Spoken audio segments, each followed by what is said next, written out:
Hello everyone, welcome back to my channel. Guys, hit that subscribe button if you're new to this channel. So guys, breaking news. So the tension in Nigeria capital city Abuja is reaching a boiling point, guys. Despite a fresh court order obtained by the Tinubu's led administration barring the free mass now protest near Aso Rock, guys. So according to the news, the Tinubu's secret court has banned the Mazin and the candles protest from Aso Rock. They said they shouldn't near Aso Rock. You know that the target was for governors and lovers of Mazin and the candle to march to Aso Rock. But then there's this secret court that ordered that the protest should not reach. In fact, they banned the protest from near Aso Rock. So activist and human rights advocate Sowore has declared that this movement is unstoppable. That the Mazin and the candle movement is unstoppable. No one can stop it, guys. Today, we'll break down the full story, the government secret court move, the allegation of police intimidation, and the growing resolve among Nigerians demanding justice and freedom from the obtained IPOB leader, Mazin Namdekano, guys. Now, reports has actually emerged that the federal government under President Bola Ahmed Tinubu secretly obtained a court order to stop the free Mazin Namdekano protest for Abuja, planned for Abuja, guys. According to sources, the order was filed secretly, citing national security concerns and the need to prevent potential public unrest around the Aso Rock Villa. So guys, now take a look at this video by Arise TV, Ojobe and others. They reacted to what happened by the banning or to stop Mazin and Kanu's protest on October. Meanwhile, US has reacted to the protest that is going to happen on the 20th. According to Sowore, he said that this protest is unstoppable, guys. Take a look and I'll be right back. Of Biafra, Nnamdi Kanu. On Thursday, the medical panel constituted by the Nigerian Medical Association declared that Kanu is medically fit to stand trial on terrorism charges. The panel concluded that the health condition cited by Kanu is not life-threatening. The judge in the case, Justice James Omotosho, has scheduled 6 consecutive days beginning October 23rd for Kanu to open and close his defense following the NMA panel findings. Meanwhile, lawyers representing Nnamdi Kanu have faulted the Federal High Court ruling. They accused the Nigerian Medical Association of fabricating the medical report without conducting any examination as ordered by the court. Lawyer Maxwell Okpara criticized the Medical Association for producing what he called a baseless document without laboratory evidence or a date of specimen collection. Emphasizing the gravity of the situation, the lawyer further alleged bias and ethnic persecution against Nnamdi Kanu and the Igbos. They serve us this thing today. And if you watch there in this particular medical report, you can see all the ailments they say that Mazin Namdekano is suffering from. And surprisingly, somebody that has all these particular issues, you now, in the last paragraph, to say that from your own distance, he can stand trial. Somebody that is passing through all these ailments. Having said that, too, go to make a consequential order. Say, please, go and examine him and report back to me. They never examine Mazin Namdekano. Only for them to come up with this report.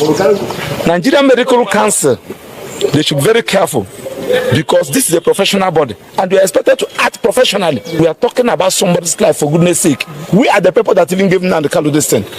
When the court was about to sit, we are talking about somebody's life. Of course, as a matter of this thing, the Igbos are on trial. This is a war against the Igbos. Of course, you are here when the president ordered the police and the army to go and negotiate and have a discussion with the terrorists and the non-bandits in this town. Someone that has been discharged by Court of Appeal. So we don't want to go into that. This is a trial. Again, these Igbos are on trial. This is a persecution, not a prosecution.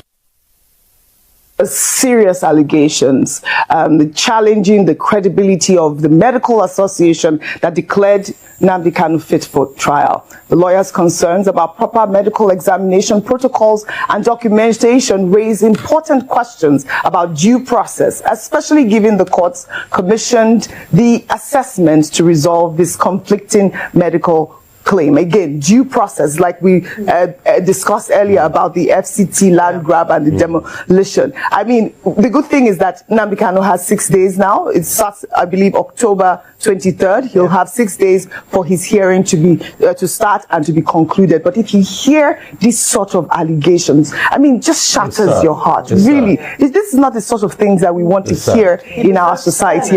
Really, just one quick comment, and then we'll take our good news report. The quick comment is that he deserves fairness. Yes. You know, especially in terms of his well-being. You know, and it's not the first time these allegations are coming up. Remember before, you know, he didn't have a change of clothes. He has gone through a lot in detention. I'm glad that the case is now being fast-tracked, because we also know that there are protests that have been planned that are coming up soon.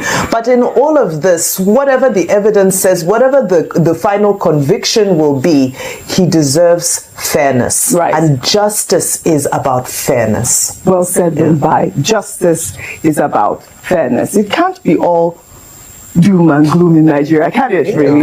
Focusing on reactions to the confrontation by FCT Minister Nyesom Wike, who accused Peter Obi, former Anambra State Governor, and Labour Party's 2023 presidential candidate, of diverting state funds. The allegations came during the inauguration of a road project in Abuja. Wike spoke in response to Peter Obi's criticisms of dilapidated schools in the FCT, describing Peter Obi as the social media president.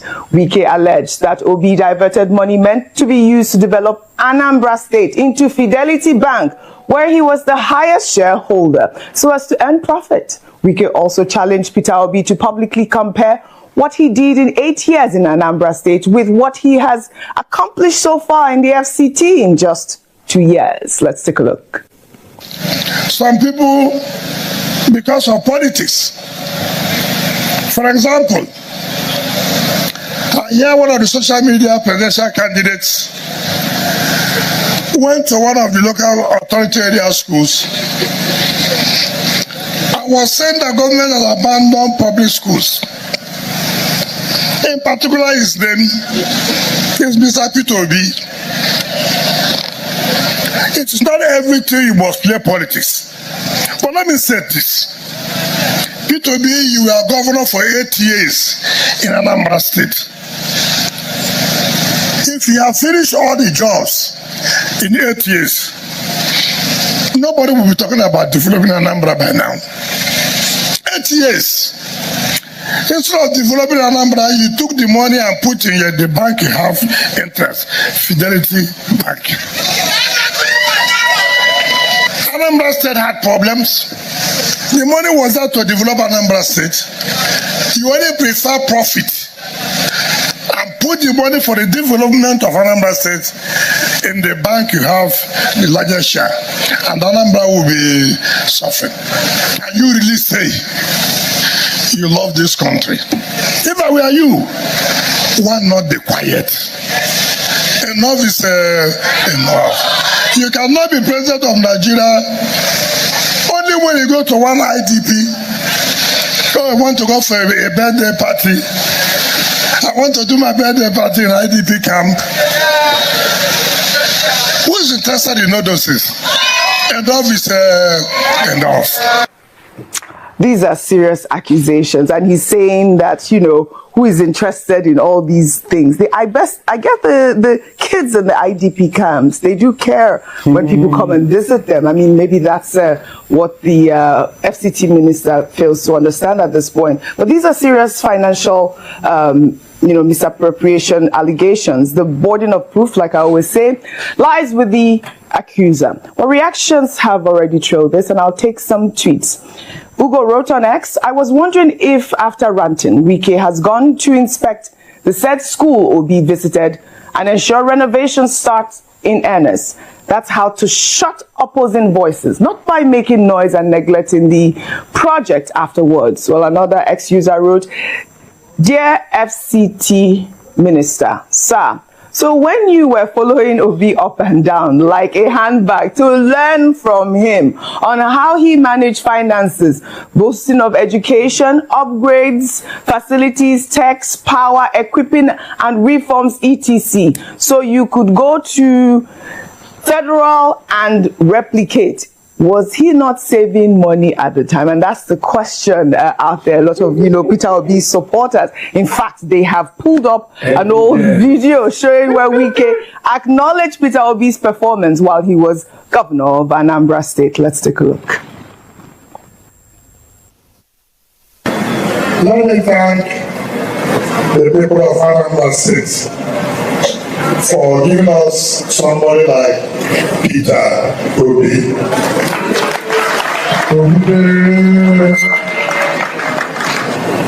Each time I come closer to the governor, I learn new things. New things in the sense of his commitment to his job. He's one governor that has not been distracted, irrespective of the politics. He believes that he has a mandate to serve his people, and you can see the results of that commitment. There you have it, Rufai. The internet never forgets. I mean, at that time, he always learns from Peter. I mean, there were so many pictures that came out of how, he really admired Peter Obi at the time. I mean, they were working together. Even, I believe he was also Minister of Education at the time. Peter Obi donated huge sums of money as well. Go ahead. Oh, yeah, that's one of the pictures we see there. If you didn't do it, is it not the same Wiki that as our last election said that Peter Obi is the hero of that election? So the question is, what changed? No. Okay, so guys, quickly we switch to what Wike told. In fact, Wike accused P2B of funds diversion. This is somebody that have been praising Wike since 2014, even in 2023. Yes, he has been praising Obi. I mean to say, praising him for thanking Anambra State for a man like P2B. Now they are now even having quarrels, guys. How can we see Wike? Wike is this kind of person that will say something tomorrow he will change. He doesn't mean what he says. Just like in 2014, he was talking about Peter be hailing him. Now he's not accusing him of funds diversion. Guys, when we started this live section, we're talking about Mazi Nnamdi Kanu. Guys, there are a lot of updates. I'll updating you guys on different things going on in this country. Updates on what's trending. So first of all, we talked about Peter. We talked about Mazi Nnamdi Kanu saying that there's this order to stop mass. In fact, it's banned Mazi Nnamdi Kanu's protest. Yes, and Sowore has replied and said, no, we said nobody, nothing can stop. Before I said that movement is unstoppable. This is what Sowore said. He said 20th of October protest of Mazi Nnamdi Kanu is unstoppable. The call to freedom, the call to free Mazi Nnamdi Kanu has gained massive traction both in Nigeria and abroad. Supporters argue that Kanu's continued detention, despite court orders granting him release, represents a grave injustice and a violation of his human rights. Guys, the indigenous people of Biafra leader has actually been detained since 2021 and been extradited to Nigeria under controversial circumstances. His supporters, including human rights groups, has continued to question the legality of his detention and the silence of the federal government despite clear ruling from Nigeria and international courts. So in response, the Nigerian police force has warned against what it described as unauthorized gathering capable of breaching public peace. Security has been visibly beefed up across key areas of Abuja, particularly around Aso Rock, the National Assembly, and the Eagle Square. Critics, however, accuse the police of double standards, pointing out that similar protests in the past, even by pro-government groups, were allowed without interference. Why Kanu's own now? So across Nigeria and in the diaspora, reactions has poured in. Civil rights organization, students and union, students union and Igbo youth movement has declared solidarity with the Abuja protest, insisting that justice for Mazi Nnamdi Kanu is justice for democracy itself. So guys, this is what is going on via Mazi Nnamdi Kanu's case. Now over to P2B and Wike, guys. There's this clash. Wike suddenly, just overnight, started accusing Obi of funds diversion. I hope you watched that video of where Wike was praising Peter B, saying that thank God for Anambra for producing someone like Peter B. After praising him, guys, now he's accusing. You see, Wike is a two-sided man. He's here and he's also here. Guys, take a look at this video and I'll be right back. In the middle of the street, but people sell food on the streets as well. And what happens to those people that sell actual food on the streets as well? Oji, there are a number of issues happening here. The first is that good intentions do not take away the rule of law, which is that there are rules and regulations. If you do want to set up a stand somewhere to cook for charity, you apply to the relevant authorities, you get a permit to be where you need to be, so that they can also ensure that you're not obstructing traffic, there are so many considerations, environmental regulations as well.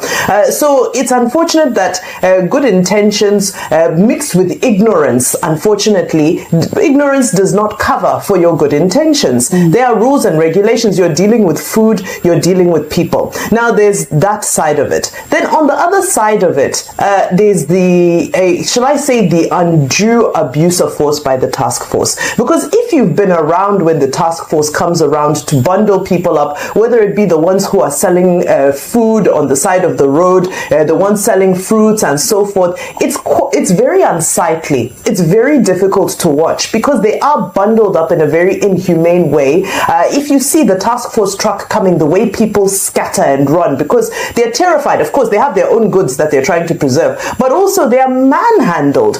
So I think that we need to figure out how to engage when it comes to enforcing the rule of law, because you find that in most instances we're either too lenient or we're too aggressive. It takes me back to the issue that happened around remember the Ibom Air and how the lady was handled and so forth. So if the enforcement agency, or even when they are within their rights to enforce, how do we go about it? You can't manhandle. Now hot oil has spilt on that. This isn't a crime that is punishable by being burnt, scalded by hot oil. They could have just done it in an orderly way. Now, last but not least, I heard the lady saying somebody should go live. This obsession with attention needs to come to an end. But everything cannot be about going live. We cannot switch on ring lights for every issue that happens. We can't, because it now change. No, because it's an APC government now, and APC's number one problem is Peter Obi. They must attack him. And what is Peter Obi's crime? He got over 6 million votes in the last election. So they must attack him and bring him down. As an FCT minister, they told you schools are not good. The next thing, go there and fix it. Go there and fix it. In fact, that's why I want to give due commendation to my very good friend and my able minister Umahi today. The time we brought the issue of a road not good, what did he do? He went there and he did it. Sent information. So on this, Minister Umahi scores more than Wike. It's not that if I see on that, I will not still talk to you. You know me, I will talk. Yes. But on this, he sent you message to me. I say, I love him too. We both love each other. But you can see how politics distorts everything. This is it. When will Mr. Wike focus on the schools he ought to fix? When will he even the pictures? When will he focus on the questions they've been asking him about land allocation, land grab in Abuja, and properties abroad? Security. When will he focus on that? The next thing, he starts to make allegations. He who alleges must prove. Anyway, Mr. Wike knows how to make a lot of allegations. Hope you know. I'm sure if you don't, let me give you the facts. That Tonyeko I sued him to court when he went to make allegations against Tonyeko on another TV station that was left unchecked. Tonyeko is going to sue him for 20 billion. So he will have to account. Politicians should just face what they have to do. That's just it. Absolutely. See, and this argument he was making, the most interesting argument I heard is the fact that if he finished doing everything, there will not be need for another development. So a government will do everything, just finish it like that. Really. Right. So what will be remaining for others to do? All right. Mr. Wike, you have tried in your own regard in some areas. In some areas you have not tried. Focus on your work and stop saying things that are not empirical, Jari. These are the issues. The same man you are praising. You were talking about the FCT and land grabbing. I'll take this story so that we can actually discuss that. Meanwhile, operators at Trinity Gardens in Maitama claim that they are being forcibly displaced displaced. After 14 years of lawful operation, the business owners allege that the green area they developed has been reallocated to a newly incorporated company despite having proper documentation and following due process. Well, according to the operators, after green area allocations in Abuja were revoked earlier this year for vetting, they submitted all required documents, including a valid sublease agreement, updated ground rent payments, and a letter of intent from the Abuja Metropolitan Management Council. However, they discovered their original plot number was changed, with a fresh right of occupancy issued to Abuja City Works Limited, a company incorporated in June that receives its rights of occupancy in July. The operators claim that despite taking the legal route and filing a court matter, they received a 24-hour quick notice this week, resulting in 68 staff members being displaced. Now let's listen to a mother of one of the business owners who's also a widow. There is no job, and I set up a job for my children. And something like this will just come up someday, demolish millions of naira here. No notice was given. Nobody told. They didn't tell us anything. No, at least if you're coming to discuss somebody something, there should be a dialogue. There should be a round center table. For me, all I know, the God of the widows, the God of the fatherless. If Wike is drinking water, that water Wike is drinking, he is drinking the anger of the Lord forever and forever.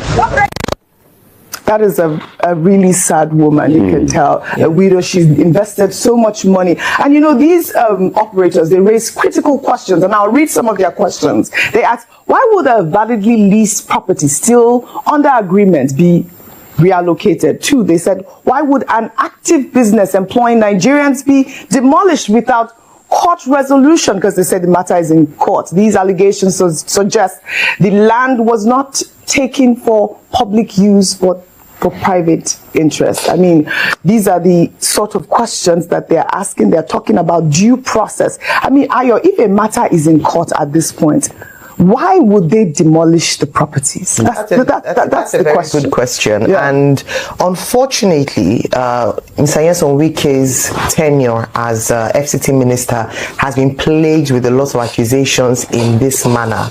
And accusations of land grabbing in fact. It was very sad to see that woman, and she speaks to a number of people in Abuja who have unfortunately undergone that fate. When you say a number of things are in question. Number one, the respect for the rule of law. Number two, investor confidence. And this is what we always talk about when issues like this come to the fore. We keep saying, oh, Nigerians in diaspora, come back home, come and invest, come and buy land. We ask foreign investors as well to come in and come and buy land. The president is going from trip to trip, trying to invite people to come and invest in Nigeria. But when they see trends like this, whereby investments can in one day, without notice, as those who have alleged have said, can be destroyed, it's very concerning. It's worrying, and I believe it's high time the minister is called to question as to why these things have happened. Yes, in the past, whether during his media parley or questions raised to him, he has tried to justify his actions, but the justification does not hold water, especially as the matter is still in court, number one. Number two, due process was not followed. Yes. So it's time for his principal to call him to account and ask that why are there so many accusations around potential land grabbing by him himself? And then what does this position mean for potential investors? OJ, there's some parts in Nigeria now that people are saying they will not touch with a pole when it comes to investing because they are not sure what would happen to their investment overnight, and that's very worrying. We must provide an enabling environment for investors to be confident enough that their investments are safe. And it's not happening in Abuja at the moment, so we need a clarification. A response, from the FCT Housing Authority as well to regards to this allegation of land grabbing and of course displacement of people that have worked years. All right. Meanwhile, in Lagos, officials of the Kick Against Indiscipline Task Force arrested Nollywood actress and philanthropist Sarah Martins while she was cooking for charity on the street Maiden. The visibly distraught actress alleged she was harassed and injured during the encounter, with hot oil spilling on her hand during a scuffle as she attempted to distribute free meals to the less privileged. The Lagos state government, through an official statement, confirmed that the operation was part of an enforcement drive to maintain order and keep the area clean. The government stated that cooking on a public road median violates safety regulations, justifying the actress's arrest and the seizure of her equipment.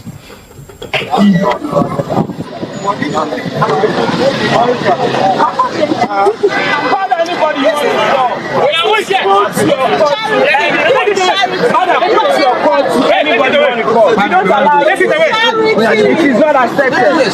Oh yeah, madam.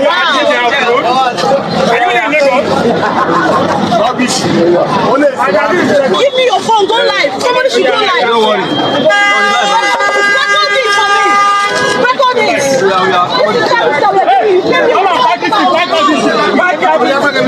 Please record this.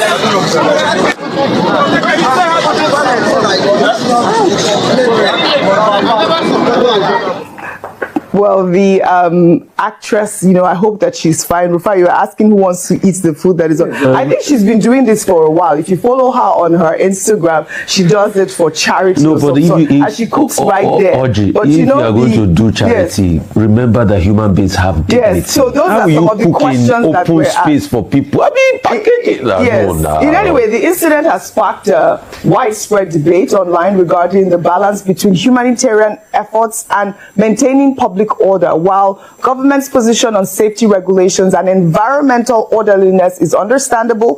Questions arise about the approach to enforcement, especially when dealing with charitable activities. And Bimbai, this is the question that I'd like to ask her. Like I said, she's been doing it for a while. Was she warned? Did she have adequate notice? I know that, she's trying to do charity, but you can see that it's not clean. I mean, that for me, in the middle of the street. But, people sell food on the streets as well. And, what happens to those people that sell actual food on the streets as well? Oji, there are a number of issues happening here. The first is that good intentions do not take away the rule of law, which is that there are rules and regulations. If you do want to set up a stand somewhere to cook for charity, you apply to the relevant authorities, you get a permit to be where you need to be so that they can also ensure that you're not obstructing traffic, there are so many considerations, environmental regulations as well.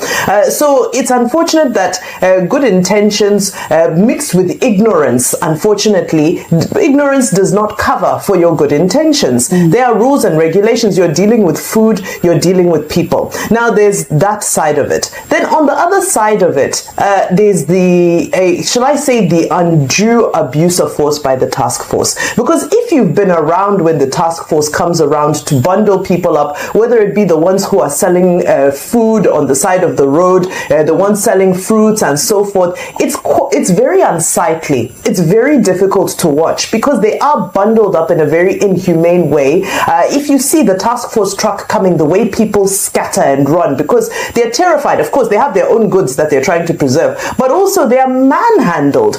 So I think that we need to figure out how to engage when it comes to enforcing the rule of law, because you find that in most instances we're either too lenient or we're too aggressive. It takes me back to the issue that happened around, remember the Ibom Air and how the lady was handled and so forth. So if the enforcement agency, or even when they are within their rights to enforce, how do we go about it? You can't manhandle. Now hot oil has spilt on her. This isn't a crime that is punishable by being burnt, scalded by hot oil. They could have just done it in an orderly way. Now last but not least, I heard the lady saying somebody should go live.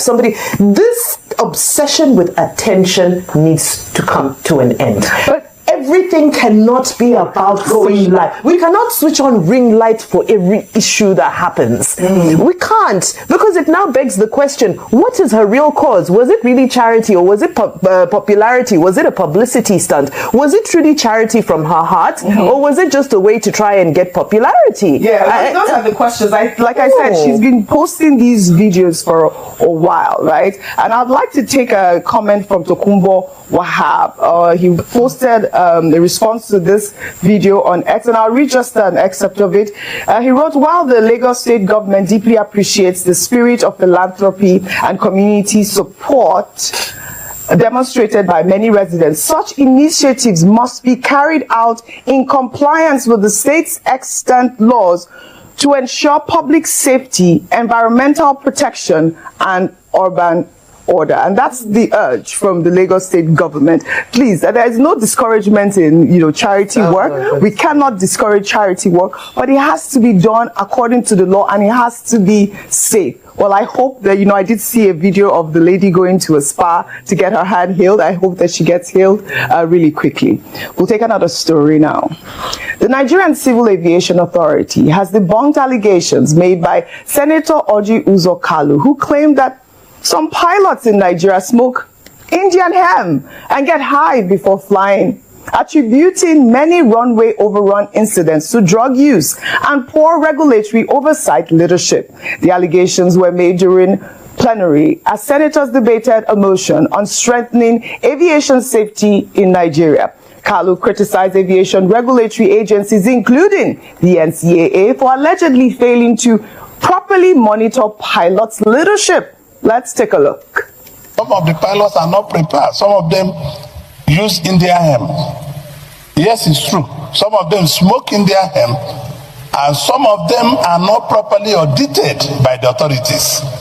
I am telling you what I know, because the NCA and NEMA and other authorities are not looking after these pilots and checking them on drugs. On the spot assessment, they are not doing it because it is dangerous, and you see them walking into the airplane, nobody checked their blood pressure, nobody checked anything, nothing, and their drug level. Not that aircraft, most of them 737-500 have a automatic landing gear system. It doesn't need the pilot to land the plane. What needs to land the plane is the computer, autopilot. But because some of them are high, they are not going to do this thing. Because any aircraft that is of new generation don't need the pilot to fly. Landing and takeoff is purely automatic. All right. I believe this senator had an airline at one time. I believe, I forget what it was called, Sorka or something like that. But the NCAA has described the senator's claims as baseless and misleading, defending the professionalism of Nigerian pilots and the robustness of its oversight system. The Director General of NCAA, Chris Najomo, in a statement insisted that all licensed pilots in Nigeria undergo rigorous medical, professional, and safety checks before being cleared to fly, adding that no pilot can operate a Nigerian registered aircraft without holding both a valid pilot license and current medical certificate, with commercial and airline transport pilots requiring Class 1 medical certificates issued after comprehensive aeromedical evaluation. I believe that, the Association of Pilots have also responded. So guys, you heard what Ojebe talked about. They talked about three good news updates in this video, which I'll be explaining everyone one after the other, although I've already started. So to Mazi Nnamdi Kanu, somebody said something which I want you guys to take a look at. He said nothing will be stopped, or nothing will stop the free Mazi Nnamdi Kanu's protests. Yeah, this is what everybody believes. I just pray that that day won't be a very chaos day, because the way they are going towards, like now, Sowore said he has spoken to Attorney General, and then they granted them that they should, go ahead. Now we're hearing that Tinubu's secret court, whatever is, has stopped the protest. Some are saying that he stopped the protest from nearing Aso Rock. some they are saying that they shouldn't, they banned the protest totally, guys. I wonder how that day is going to be. Like, I can't even wait to see the outcome of what will happen on that day. I can't even wait. So, Sowore reaffirmed that the protest would go on regardless of the court order or police threats. He said this is not about tribe or politics. According to Sowore, he said this is about justice. When injustice becomes law, resistance becomes a duty. Nigerians have the right to peaceful assembly, and no power can stop a people united for truth. When did they even start stopping protests, guys, in this country? When did they start that, guys? So as the tension builds ahead of the Kano's protest, one thing is very clear. The voice demanding freedom are growing louder. Whether the government listens or doubles down it remains to be seen, guys. But for now, the movement has declared its message loud and clear. Freedom for Mazen and the Kano, justice for all. Guys, you're watching and stay informed, because that day is gonna be a powerful day. I can't wait to see the outcome. Despite threats, intimidation, and the government's last-minute court injunction, thousands of Nigerians are preparing to take to the streets, from Wuse to Gariki, from Matama to the Federal Secretariat. Groups are mobilizing under one united call: freedom, justice, and fairness. Ordinary Nigerians are now speaking up: market women, students, transport workers, even Ohanes and Dibu. And even civil servants are leading their voices or lending their voices. Their message is clear: enough is enough. Protesters are saying, we are not violent, we are not criminals, we are Nigerians demanding for what is right. The release of a man who has been unjustly detained. This wave of activism has rekindled the spirit of collective action. So, guys, over to the news of P2B and Wike. Just like I said, Wike one certain time has been praising Tinubu praising Obi for his good works in Anambra State. Suddenly, he has come out to accuse P2B of funds diversion, guys. Tomorrow he will say this, tomorrow he's saying another thing. You cannot trust Wike by his word. You cannot trust him by his word. Now, next is the woman that was cooking, an actress that we have seen on Instagram in different social media platforms, cooking on the road, guys. And then suddenly we saw a video that popped up, a tax force people bundled her and then hot oil poured on her hand, guys. So the truth is that it's good for charity, it's good for people to be doing charity work. But on the other hand, guys, if you look at it, the tax force people are not supposed to handle her that way, or they should even at least give her a warning. Like the way I thought, in fact, the way it's supposed to be is that you're supposed to give her a warning, give her a letter. If you feel that, cooking on the road is not safe because of the vehicles that are passing there is not safe, you're supposed to give her a written note telling her the dangers or telling her to stop the cooking. It is when she doesn't now respond to, or when she doesn't listen, that you do whatever you want to do, but not pouring hot water on her hot oil on her hand. That's what we won't take, guys. So that's Nigeria, they don't do things with due process. They do things anyhow. Task force just came, started causing havoc, chaos, and everything without even giving her an order. But anyways, Sheikh Tinubu has compensated her with 20 million naira.